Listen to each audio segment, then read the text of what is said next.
Baik, Assalamualaikum warahmatullahi wabarakatuh. Perkenalkan, saya Syibtul Hamdi, moderator dari kelompok 9, dan pada kali ini kami akan membahas mengenai analisis dan implementasi teknologi keamanan terkini pada sistem operasi cloud dan perangkat mobile. Nah, pada pembahasan kali ini yaitu tentang keamanan modern yang terus berkembang khususnya dalam sistem operasi cloud ataupun perangkat mobile. Di era digital yang serba terkoneksi, ancaman siber semakin kompleks dan membutuhkan solusi yang canggih untuk menjaga keamanan data dan sistem. Ini terdapat beberapa anggota kelompok kami. Kami beranggotakan 4 orang. Yang pertama ada Zainab Muhsinin, Kevin Ardana, saya sendiri Syibtul Hamdi, dan Imam Ahmad Mirza. Lanjut pada pembahasan teknologi baru dalam keamanan sistem operasi. Nah, pada pembahasan kali ini terdapat 4 poin, yaitu deteksi ancaman real time, yaitu AI digunakan untuk memantau aktivitas jaringan secara terus-menerus dan mendeteksi ancaman dalam waktu yang nyata. Terus yang kedua adalah pencegahan serangan zero day. AI dapat mengenali pola-pola serangan yang belum pernah dilihat sebelumnya, zero day attacks, dengan menganalisis anomali dalam sistem. Terus yang ketiga ada respon otomatis terhadap ancaman. Teknologi AI memungkinkan respons otomatis yang terhadap ancaman, yang dimana ketika anomali terdeteksi, AI itu dapat membatasi akses atau memblokir aktivitas dari pengguna tanpa memerlukan intervensi dari manusia. Terus yang terakhir adalah analisis forensik, yang dimana setelah terjadi serangan, AI dapat membantu menganalisis log untuk melacak asal-usul dan pola dari serangan tersebut. Selanjutnya adalah kebijakan keamanan adaptif, di mana dalam pembahasan ini yaitu yang pertama adalah pemantauan berkelanjutan. Sistem selalu memonitor lingkungan untuk mendeteksi aktivitas yang mencurigakan. Terus yang kedua adalah respons otomatis, mana respons otomatis ini sistem dapat secara otomatis mengubah konfigurasi keamanan atau mengambil tindakan pencegahan berdasarkan ancaman yang terdeteksi. Yang terakhir adalah berbasis analitik data, menggunakan analisis data besar atau big data untuk memprediksi ancaman potensial dan menyesuaikan kebijakan sebelum terjadi serangan. Dan untuk pembahasan selanjutnya, saya serahkan kepada rekan saya yaitu Zainab Muhsinin. Silakan.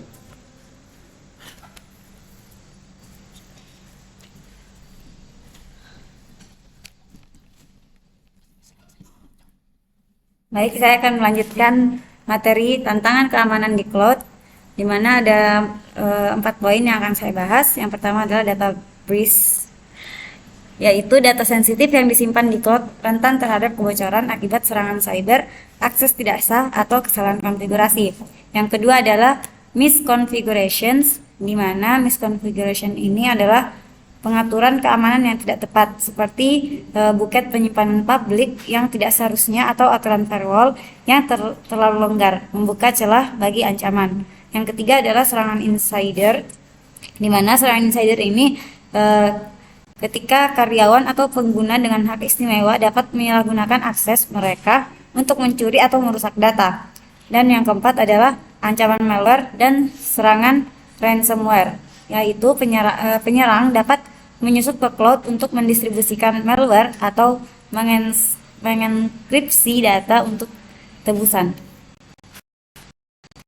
Selanjutnya adalah solusi untuk menangani resiko cloud. Ada 4. Yang pertama adalah penggunaan IAM, di mana penggunaan ini dapat membatasi akses hanya kepada individu atau sistem yang berwenang. Yang kedua adalah monitoring aktif dan audit, yaitu mengidentifikasi ancaman dan anomali secara real time. Yang ketiga adalah enkripsi data dengan melindungi data sensitif saat disimpan at rest atau saat dikirimkan atau in transit.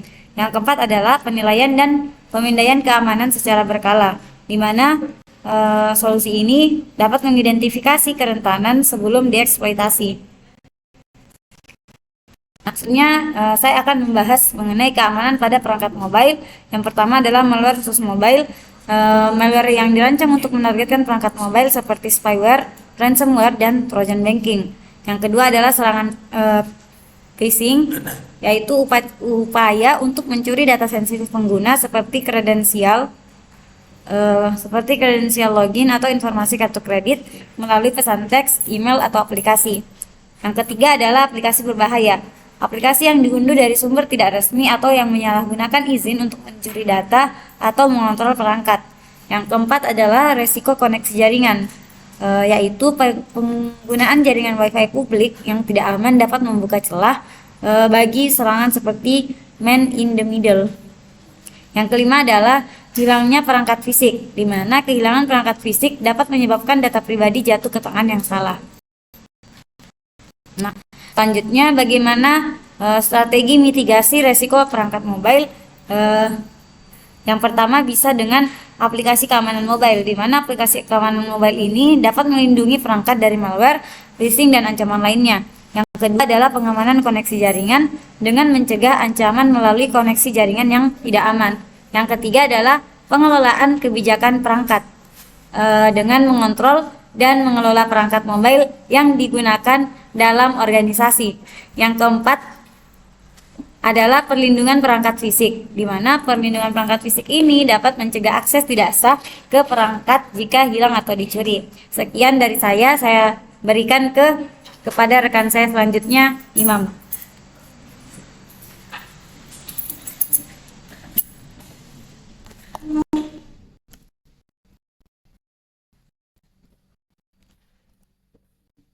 Nah, baik. Untuk bagian selanjutnya itu ada bagian demo. Nah,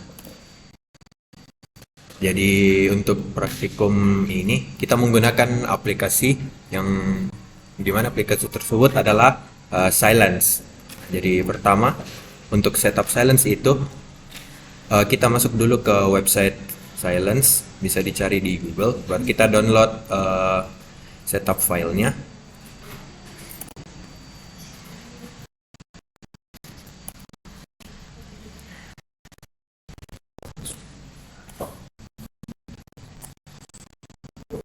Nah, terus kalau sudah kita install filenya, kita jalankan file installernya. Pertama kita klikkan dulu. Terus kita run as administrator. Terus jika window untuk installnya sudah terbuka, kita centang dulu opsi install Silence Optics, baru kita pencet tombol install di sebelah kanannya.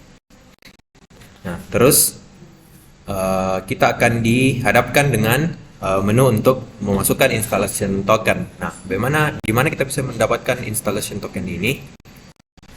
Jadi, installation token ini bisa kita dapatkan di websitenya Silence. Jadi kita masuk dulu ke bagian settings, lalu akan ada bagian yang tertulis installation token. Nah, di sini kita bisa copy token tersebut. Kita langsung masukkan saja ke aplikasi Silence-nya. Terus aplikasi Silence akan melanjutkan proses install. Dan jika sudah selesai, bisa kita klik tombol finish. Nah, untuk penggunaan aplikasi ini akan dijelaskan oleh rekan saya, yaitu Kevin. Silakan. Oke, baik. Sini saya akan mendemokan cara memakai aplikasi Silence ini. Baik, di sini saya menggunakan sebuah VirtualBox di mana nanti diisi dengan file yang ada virusnya atau ransomware. Nah, di sini nanti Silence di sini akan otomatis membaca langsung virus yang ada di dalam laptop nanti. Nah, di sini ada sudah terbaca di mana virusnya itu. Nah, di sini akan ada reports-nya. Nah, ini reports-nya ada untuk auto quarantine-nya, terus untuk memory protection coverage-nya. Nah, itu akan otomatis AI lakukan. Juga ada threat event summary-nya. Nah, di sini malware, event classifications-nya. Di sini ada total malware events-nya 203. Data device summary-nya.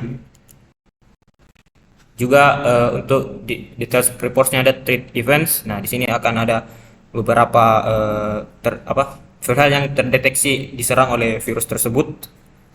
Seperti itu penggunaan dari Silence ini. Oke, Oke, di sini demonya sudah saya jelaskan.